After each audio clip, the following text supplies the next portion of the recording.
حضرت علی شیر خدا، فجر کا وقت تھا، 63 سال عمر مبارک تھی، کوفے کی جامع مسجد میں نماز پڑھانے آ رہے ہیں۔ ہر دروازے پہ دستک دیتے، اٹھو الصلاۃ خیر من النوم۔ جب مسجد کوفہ میں پہنچے تو ایک بدبخت خنجر چھپائے کھڑا تھا، اس نے حضرت علی رضی اللہ تعالیٰ عنہ کو خنجر مارا۔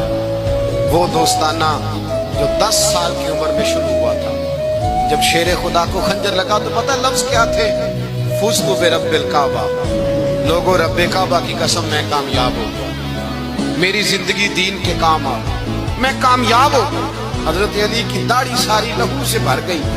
حضرت شیر خدا فرمایا کرتے تھے، ایک دفعہ میں بڑا بیمار ہوا، میرے سے اٹھ کے کھڑا نہیں ہوا جاتا تھا، حضور تیمارداری کرنے آئے تو میں نے کہا یا رسول اللہ پتہ نہیں بچوں گا کہ نہیں۔ حضور نے فرمایا علی نہیں، تو اس وقت دنیا سے جائے گا جب تیری داڑھی لہو سے رنگین ہو جائے گی۔ شیر خدا کہتے ہیں جب زخم لگا تو میں نے نیچے جھکا کے دیکھا تو داڑھی لہو سے بھری ہوئی ہے، میں نے کہا بس وہی کامیاب ہو گیا۔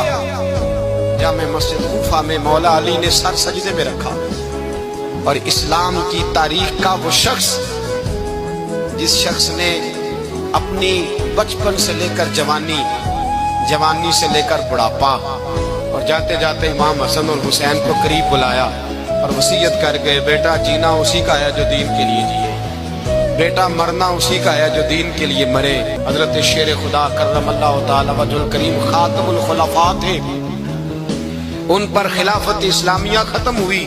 حضرت علی رضی اللہ تعالیٰ عنہ جس دن وصال ہوا، آپ کے بیٹے کہتے ہیں اس رات مولا علی نے خزانے کا مال سارا ایک رات پہلے تقسیم کیا، اور پھر جس جگہ مال خزانہ ہوتا تھا وہاں 2 نفل پڑھ کے کہا اے اللہ میں نے تیرے بندوں کی امانت تیرے بندوں تک پہنچا دی ہے۔